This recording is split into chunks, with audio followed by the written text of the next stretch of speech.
السلام عليكم الخوت، كي دايرين؟ بخير؟ هانيه كلشي مزيان؟ الصحه بخير. معكم خوكم شفيق. المهم بعض الاخوان اتصلوا بيا قال لك كيبغيو يشريو موطور ولكن ما كيعرفوش 110 واش طويله ولا قصيره، واش مصايبه دوريجين ولا مبريباريا من الفوق. المهم كتكون قصيره. الفرق اللي كتكون بيناتهم هو ماشي ما كيخدموش، هما كيخدموا، ولكن المشكل اللي كيكون هو في التيراج. بالنسبه ل 110 اللي كتكون طويله كتيري مزيان، بالنسبه كتكون قصيره عندها واحد 30 20% كتكون ناقصه في التيراج. المهم باش تعرف انت قبل ما تشري موطور واش طويله ولا قصيره، اول حاجه شنو غدير؟ هي حاجه بسيطه اللي غدير وغتعرف بانه واش طويله ولا قصيره. بالنسبه لك انت غتمشي انا هاد البلاصه هادي، شتي هاد البلاصه هادي، شتي هاد الفرق بين هنا وهنا؟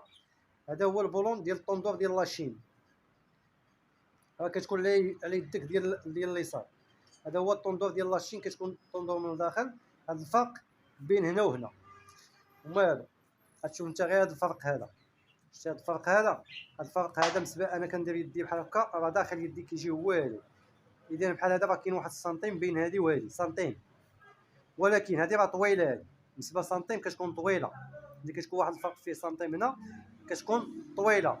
القصيره راه كتكون تقريبا غير النص ديالها، فهمتي؟ بالنسبه للقصيره بحال اللي قلتي هذه فيها سنتيم، القصيره غيكون فيها غير نص سنتيم، فهمتي؟ غتحيد غير من الكارتيره من الجهه ديال اليسار ديالك، غتشوف هاد البلاصه هادي، هاد البولون هذا راه كيبان لك من برا غير بالشوفه ديال عينك، ما تحتاجش انت تحلل ولا شي حاجه، غير تشوف هاد الفرق هذا. لقيتي هاد الفرق هذا صغير فيه واحد نص سنتيم، عرف بان راه قصيره.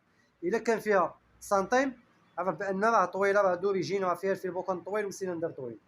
والسلام عليكم والله يسخر، وما نساوش المشاركه في القناه. الله يعاونكم.